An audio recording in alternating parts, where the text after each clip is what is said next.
আৰু বাকীবিলাকত কি হ'ল সেইকেইটাও কৈ দিয়ক ৰুলিং পাৰ্টিয়ে ধলাইত কি হ'ল চিডলিত কি হ'ল বঙাইগাঁৱত কি হ'ল সেই গতিকে সেইবিলাকত এনেকৈ বাকযুদ্ধ কৰা উচিত নহয় জনগণৰ যিটো ৰায় সেইটো সকলোৱে গ্ৰহণ কৰিব লাগে মই অসম গণ পৰিষদ UPPL আৰু ভাৰতীয় জনতা পাৰ্টিয়ে তিনিজন মুঠতে 5জন বিধানসভালৈ নতুনকৈ সদস্য নিৰ্বাচিত কৰিব পাৰিলে আৰু আমি ফলাফল ভাল কৰিব নোৱাৰিলোঁ নতুনকৈ নিৰ্বাচিত কেইজনকে আৰু তেখেতসকলৰ দলীয় নেতৃত্বক মই অভিনন্দন জনাইছোঁ আৰু আমাৰ দলৰ বিপৰ্যয় হ'ল সেই গতিকে আমি পৰ্যালোচনা কৰিম তাৰ পিছত মতামত আগবঢ়াম ব্যক্তিগতভাৱে তেনেকুৱা কথাটো এতিয়া মই একো মন্তব্য নিদিওঁ দিয়া উচিতো নহয় তেনেকৈ বোকা ছটিয়ালেতো সমস্যা সমাধান নহ'ব সেই গতিকে সেইখিনিৰ পৰা মই আঁতৰত থকাৰে সিদ্ধান্ত আছে মোৰ কিন্তু এতিয়া অখিল গগৈ বা লুৰিণ গগৈ হেঁতি তেওঁলোকে কিন্তু কৈছে যে কংগ্ৰেছৰ এইটো ভুল এলায়েন্সক ব্ৰেক কৰিব নালাগিছিলে মই কৈ আছে মই কৈছোঁ এই 25 তাৰিখৰ কথাখিনি মই 26 নৱেম্বৰ যিটো আপোনাৰ 25 তাৰিখে ঘোষণা এটা হৈছিল 25 অক্টোবৰত প্ৰাৰ্থী মই আপোনালোকৰ 26 তাৰিখৰ মোৰ বাইটটো চাব 25 তাৰিখৰ কথাখিনি 25 তাৰিখতে এৰিবলৈ আপোনালোকৰ মই ৰেকৰ্ডিঙত দিয়া আছে সেই গতিকে মই এতিয়া সেইবিলাক কথা নাপাতোঁ হ'ব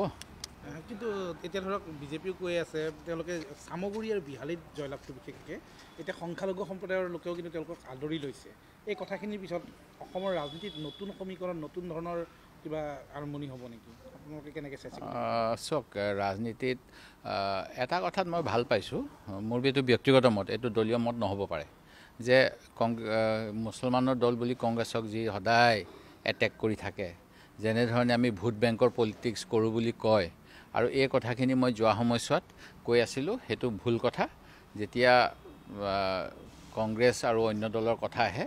মুছলমানৰ সংখ্যালঘুৰ ভোট একচেটিয়াভাৱে কংগ্ৰেছে পোৱাৰ কোনো নজিৰ নাই তেখেতসকলে কেতিয়াবা RCPক দি দিয়ে কেতিয়াবা CPI-MLক দি দিয়ে কেতিয়াবা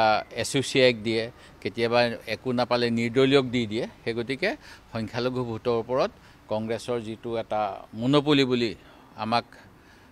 এটা লেভেল লগাব বিচাৰে বিজেপিয়ে সেই লেভেলৰ পৰা অলপ আঁতৰত আহিব পাৰিম বুলি মোৰ বিশ্বাস হৈছে মই এইটো ভাল পাইছোঁ ব্যক্তিগতভাৱে আৰু কালি মুখ্যমন্ত্ৰীয়ে ফেচবুক লাইভত এটা কথা কৈছে যে কংগ্ৰেছে মানে চাহ জনগোষ্ঠীয় এগৰাকী নেতাক টিকট দিলত বিহালীত তেওঁক মানে হৰুৱাবৰ কাৰণে উঠি পৰি লাগিছে এনেকুৱা ধৰণৰ মই এই কথাটো এতিয়া কোৱা উচিত নহয় কিন্তু মুখ্যমন্ত্ৰীয়ে এতিয়া এই কথা আনিব নালাগিছিল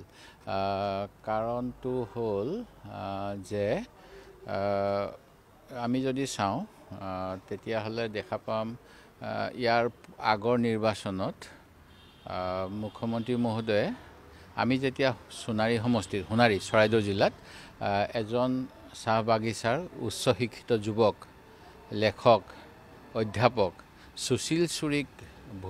আমাৰ দলৰ প্ৰাৰ্থিত্ব দিছিলোঁ এটা উপনিৰ্বাচনত আৰু তপন গগৈ যেতিয়া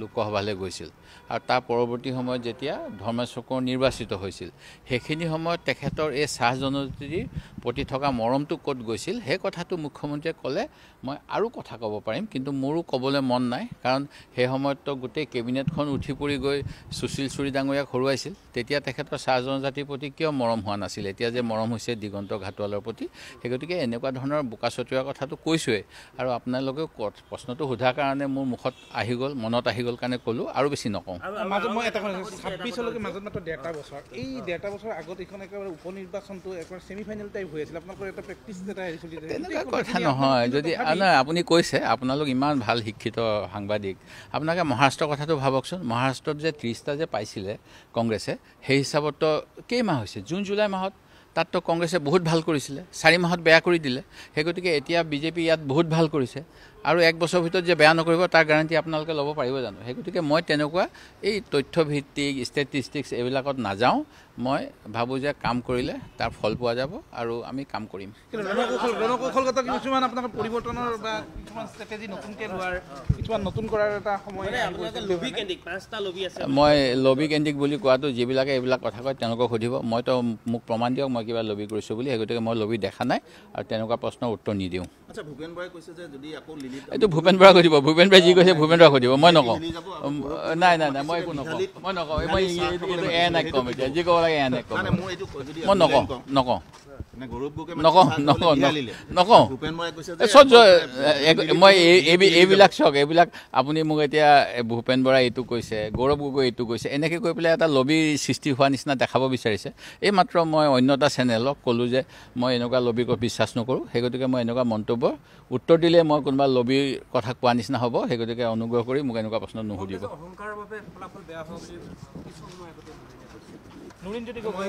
মই সেইটোও মই উত্তৰ নিদিওঁ। এই গোটেইবিলাক কথাৰ দায়িত্ব মানে আমাৰ সভাপতিৰ পৰা লোৱাটো ভাল হ'ব, কাৰণ তেখেতে ক'ব পাৰিব, তেখেতে কৈছে তো অহংকাৰ নকৰোঁ বুলি যোৱাকালি তেখেতে কৈছে। তাৰপিছত এনেকুৱা কথা বোকা ছটিওৱা সেইবিলাক মনা কৰি আছোঁ আপোনাক সেইবিলাক প্ৰশ্ন সুধি পেলাই মোক ক'ত ফচাব বিচাৰিছে মই নাজানো, আৰু মোৰ ফচিব মন নাই। বিৰোধী ঐক্য কি হ'ব আপুনি মানে আকৌ ভাবে বিৰোধী ঐক্য প্ৰয়োজনীয়তা আছে ইংলিছ মই যাওঁ, এই হ'ল নাই মই উঠোঁ আৰু মোক গাড়ীত উঠিব লাগে।